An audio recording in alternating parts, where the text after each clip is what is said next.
My name is Les Young. I'm a licensed architect in both New York State and in California. I've been involved in many large projects, including overseeing several high-rise buildings ranging in size from 14 stories to 40. Over the course of 20 years, I'm mainly called in to help with very large, difficult projects. One of the more notable projects was 55 Second Street in San Francisco. I was involved in getting the permits for the Infinity Towers, which are two residential towers right on the edge of the bay in San Francisco. And interestingly enough, I was also involved in 350 Bush for Shorenstein Realty, and Ron Hamburger was the structural engineer working with me on that project right across the street from the Bank of America Tower at the time of the attacks in 2001. Ron Hamburger was one of the engineers involved in the official reports investigating the collapse on 9/11. Prior to going to architecture school, I was a professional firefighter in Dayton, Ohio for 4 years. I first became suspicious as I watched the towers collapse. I couldn't help but notice that they looked like a controlled demolition because I personally witnessed a controlled demolition in Cincinnati, Ohio, when they tore down a high-rise building on our campus. We were sitting right across the street. The first thing I noticed was that the buildings did not fall the way I would have expected them to fall. From watching the reruns of the planes and how they kind of hit one side or impacted one side more than the other, even if it was in the center, I would not have expected the whole building to just give in at once. And I thought it rather odd that they fell almost perfectly in very similar ways. It seemed odd that lightning would strike twice. And I became highly suspect when Building 7 also collapsed and a plane hadn't even hit it. And that's when I began my research and getting online and crying foul. I started digging really deeper and trying to use my skills as an architect to see what I could give to the community, the 9/11 Truth community, especially the families and the families of the firefighters. I wanted to back them up 100%. The kind of high-rise buildings I worked on generally have a strong core and weaker, not as strong perimeter columns. And the two act together to help overturning and lateral forces.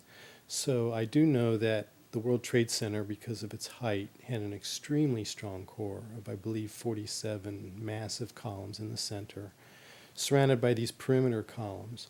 And then that helped with the tilting in the wind. It's still tilted. People would actually get seasick at the top.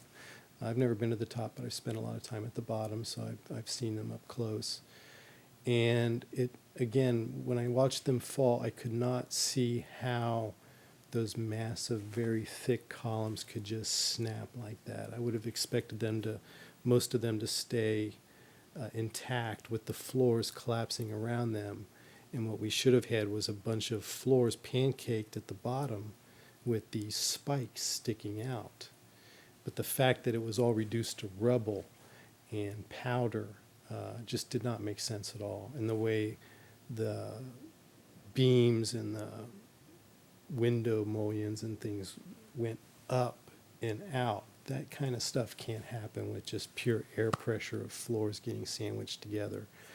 And also knowing the melting temperatures of steel and kerosene and jet fuel, knowing that it takes a blast furnace with air blowing with blowers to try to get steel to melt, I knew that the steel couldn't melt and become molten with those kinds of materials just burning in open air.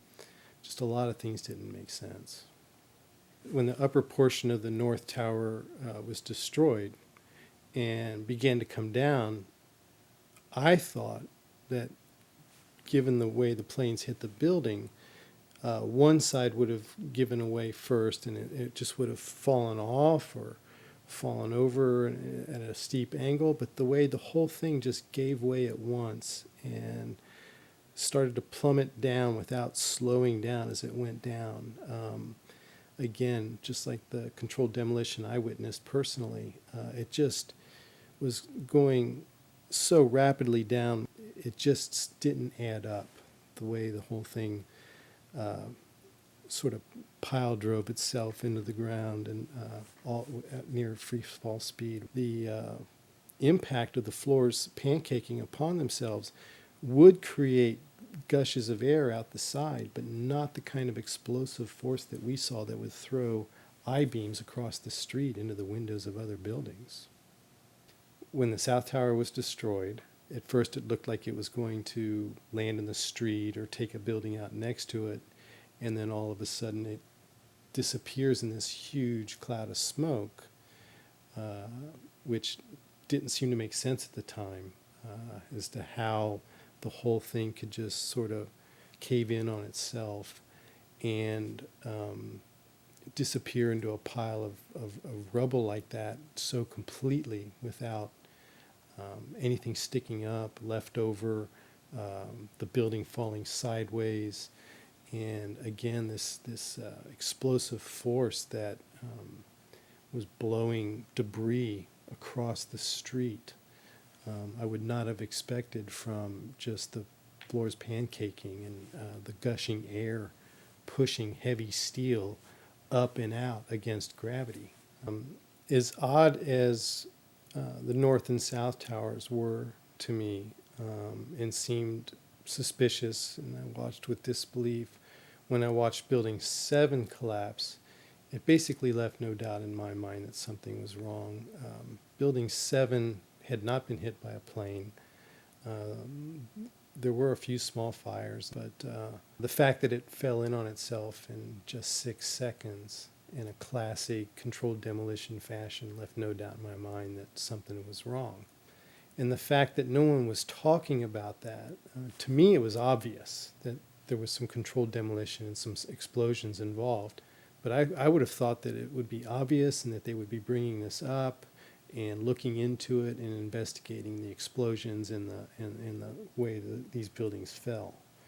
And that's when a lot of us joined forces and decided to look into it deeper on our own. In my previous career as a firefighter, normally you'd never be afraid to go into a Type 1 building because they're not combustible, and you would just charge at it and put the fire out. I remember as building North and South Towers were burning, all that was going through my head was the plane that crashed into the Empire State Building, and the firefighters merely went up and eventually put the fire out.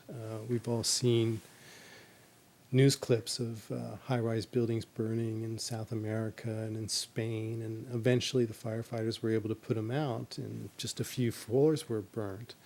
And that was kind of the response I expected to see that day, and I'm sure the firefighters, that's what was going through their heads. But never in my training were we ever taught that these type of buildings could just collapse in on themselves. And the wood frame building, yeah, that happens all the time, but not a Type 1, Type 2 high-rise building. There's definitely much more going on than just fire. The jet fuel can't get hot enough to make an entire building just collapse in on itself like that. What a lot of people I don't think realize is that the majority of the jet fuel was burnt up instantly in the big fireball, and it was gone. The fires that were left were office furnishings and carpet and things like that. A lot of things in these kind of buildings have to be fire resistant by nature. It's required by code. So there really isn't a whole lot of fuel in there to begin with, but the jet fuel argument just doesn't cut it with me, because when that big fireball came out of both the towers, that was the jet fuel, and it pretty much was over at that point. And NIST even acknowledged that the rest of the fuel that was left over, unburned, would have burned up within 10 or 15 minutes after the initial explosion, which would have resulted in normal office fires with a lot of paper, furnishings, things like that, which could still do a lot of damage. It's just that the buildings did not come down from hours and hours of jet fuel burning within the building. I signed the petition on the Architect and Engineers 9/11 Truth website mainly because I wanted to stand behind the families that lost people on 9/11. The 9/11 Truth movement was started by the families that lost loved ones on that day, and they were very upset at the way they were being treated and asked to be quiet. It really upset me that our own government wasn't backing these people up. And I was watching the funerals of the firefighters. And as an ex-firefighter in the firefighters union, I wanted to give my old firefighting brothers and sisters the support they needed and to back them up as an architect now because I can't do it as a firefighter. I just felt like they were all out there alone screaming for help. And our own country was ignoring them and ignoring their needs and not taking care of them the way we should have after that happened. And so I'm going to do everything I can to continue that fight and not give up and stand behind them 100%. The reason I still stand behind a new investigation is I think enough time has passed that people are starting to wake up. And they're realizing that we're all not a bunch of conspiracy nuts. And people are beginning to listen, whereas I don't think they were capable of listening before. And we need to come together again as a country. I believe that this one event split our country in half. And the only way we're going to come back together is to reopen the wound, talk about this in an open dialogue. And I'm talking everyone, the debunkers and the conspiracy theorists and everyone, come together, relook at the evidence. I think it's very important that it be an independent commission. I don't think any of us are coming to conclusions or pointing fingers at this time. We're just saying, let's reopen it. Let's look at it objectively. Let's look at the evidence, not these fabricated computer models and hearsay and all these predetermined conclusions. Let's really open it up again and investigate this thing properly and then come to conclusions.